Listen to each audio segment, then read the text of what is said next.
the Navi Shemuel Bet, chapter 12. So we have Natan Navi.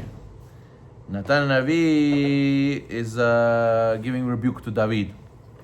So what was the mashal we said? The mashal David that Natan gave to David was the man with the sheep, right? So why the sheep? So the Chazal tell us in the Gemara that the sheep is very precious to a poor man, because the word kabat is what was the pasuk over here? But tehilo kabat. It says that the sheep was so precious to the poor man, it was like a daughter. Don't read it kabat, read it kabayit. Read it like a home. That means that a person's wife is very dear to him, just like this poor man, his sheep was very dear to him. And it says in the same thing with Megillat Esther.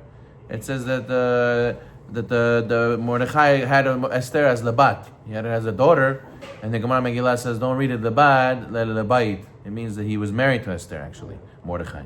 But the sages tell us that there's a concept over here, that why is the wife considered like a daughter? So the Gemara says that the Balei Musar say that a person is going to have to raise his wife in certain things. Like sometimes you marry a very simple girl. She's not so knowledgeable about how markets work and how money works and how managing your tasks work and how life outside life dealing with people works. Sometimes their fathers raised them and they're very knowledgeable. Sometimes they raised themselves, but sometimes they weren't raised. And sometimes the husband has to educate them and show them and explain to them, and he's like a father in a way. Usually the man is more mature. Usually the lady, she gets all flustered about what somebody said. It gets all emotional. She wants to take revenge, whatever. So the husband calms her down. He educates her like a father. But sometimes you have the other way. Today you have ladies who are like men, and men who are like ladies. The man gets all flustered about what the lady says, and the woman is a strong one who says, it's okay, yeah, let's move on, let's keep going. Don't get so flustered about it. So, but the idea is the man is supposed to be the mature one. The man's supposed to be the mature one. Yes. And the woman's supposed to be like, in a way, it's supposed to be like his daughter, in a way. So therefore he's supposed to raise her. Okay, fine. So now, what did he say to him? He said to him, you're right, I made a mistake. I sinned. And Hashem says, okay, very good. Now that you sin, you admit, Hashem will be able to go and forgive you. Now, what does this mean? We said that David asked Hashem to cover it up, right? He didn't want people to know about the story. He wanted Hashem to erase this from the Torah. So then Hashem says, what? Does it mean nothing to you that people will say, I ignored your sin because I love you? He says, people are going to know. What? Word of mouth. You don't think people are going to say this story and pass it down? And then it's not going to be written in the Torah. They're going to say that I did a bribe, and you bribed me, and I didn't write it down for you because I love you. You want people to say that? So then the Gemara says, the Midrash says that Hashem will not punish him publicly. People will say that Hashem is showing favoritism, so therefore Hashem had to punish him. And that's why the pasuk says, Arbataim, Hashem will kivsan yishel arbataim. The rich man should pay 4 times worth. The one sheep he stole. What does it mean 4 times 4? David suffered 16 punishments for taking Bathsheba. Okay, fine. Now the Gemara Sach Kiddushin says that Natan was also giving a rebuke because he killed Uriah Hitti through the Goyim, through Ammon. So really, if somebody would have been responsible for disobeying the king, he should have done Bedin. He should have done a Sanhedrin. Why did you do Sanhedrin? So therefore, in a way, it's considered like murder. So Eshet Ish was on the discussion. He didn't do Eshet Ish. He didn't do murder because he didn't kill him, but it was similar to, because he didn't do him due process. Since he didn't do him due process, so therefore that's why it's a mistake also. A lot of times we fall to this also. That we think, no, it's okay, listen, he took from me, I take from him. We take the matter into our own hands. And we have to realize that everything has to be with the process. Everything has to be, there's an enter strategy, there's an exit strategy, there's the steps, how to do everything. You got to follow the system. And that's Hashem's Torah telling us. Everything is mutar, everything is asur, all depends on how do you do it and what's the right way. So therefore a person has to know that David, he messed up. He said, well, he deserves that anyway, so I'll just put him in the front lines. No, you can't. Even if you're right, the ends do not justify the means, right? There was a discussion the other day. Sometimes when you have kiruv organizations, they want to go and bring people together.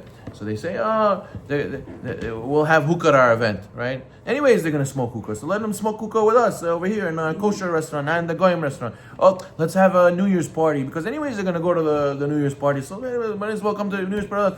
Oh, there's no mechitza. It's men and girls, boys and girls mixing, boys and girls dancing. Anyways, they're going to go to the place, the club, whatever, and they're going to go do that. So maybe do it. Let them do it in a Jewish environment.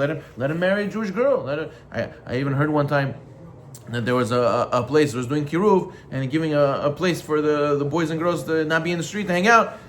Even people were giving out contraceptives and saying, even if they're gonna do it anyways, might as well they should do it safe. They should do it in a safe way.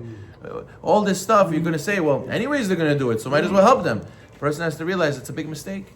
It's a big mistake because just because they have a good reason or they have a good intention. So now what? It's okay. So now it's going to be fine to go and do all these things. So therefore, a person has to know that it's not okay. You know what Egel Zahav was? Egel Zahav was it's okay, Neri, just go. It's fine. Just go. Get the phone. It's fine. So what happened? So Egel Zahav, they also thought it was Hashem Shamayim. They also thought they're doing something good. And what? In the end, they're doing the biggest Hilul Hashem. You see, they thought they were doing something good. They were doing Hashem Shamayim, but they were mistaken. And the person has to know that what do people say? If you're going to do a sin, you might as well take off your kippah. Don't make Hilul Hashem, right? Yeah. So these people who are doing these things where they're allowing people to do Averot, and they say, might as well they do Averot with us. They don't do. It's better than they do it over there. They better do it over here. Okay, fine. If you're going to do that, don't wear the kippah though. Don't make yourself like a kiruv organization. You're not doing kiruv. That's not halakha. So therefore, you have to know that you can't present it as if, because what happens now? Another organization sees this and say, "Oh, they did it, so let's do it. This is normal. This is good." But this is a very specific situation, and now they're going to learn, and then there's Hilul Hashem. Now everybody thinks it's okay to do this. Now he said, "What do you mean? I went to this organization. They had a mixed party. I can have my own mixed party. I can go and do these things on my own free time because I saw in the organization they did it." And what? And they think now that you made the taref into kasher. So therefore it's a big Hilul Hashem, big problem. The person has to know that it has to be done the right way. The ends don't justify the means. Okay, fine. So now what happens after he said, I sinned to Hashem? Natan went to his house and Hashem struck the child, that Uriah's wife, born to David. He became very sick. His baby became very sick that he had from Bathsheba. And what happened? David took a fast. And he came in for the night. He lay on the floor, the pasuk says. And the elders of his house came to pick him up, and he would not consent. He was on the floor, like a avel. And they told him, "No, get up." He said, "No, leave me alone. You come to eat? No, I don't want to eat." 7th day passed. The baby died.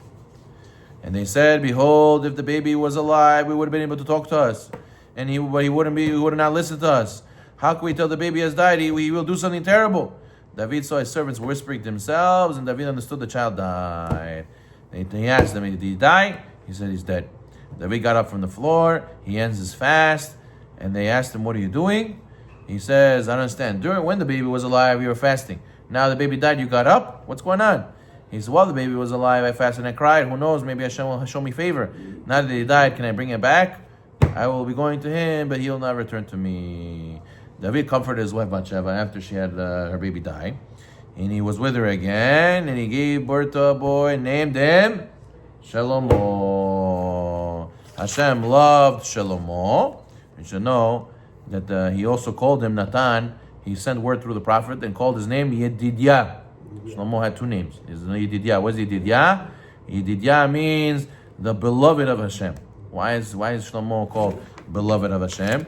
The Gemara tells us Mesechem Menachot that he is the one who's going to build the Beit HaMikdash. So therefore, that's why he's called the beloved of Hashem. Let the beloved David come and build the beloved Beit HaMikdash, or beloved Hashem, in the territory of the beloved Binyamin, who are out of those of the beloved Jewish nation who will receive atonement. And there's 6 who are called beloved. Shlomo is one of them. Okay, so the next part of the chapter, we're going to see David conquers Ammon, and then we have the story Amnon and Tamar. Baruch Hashem.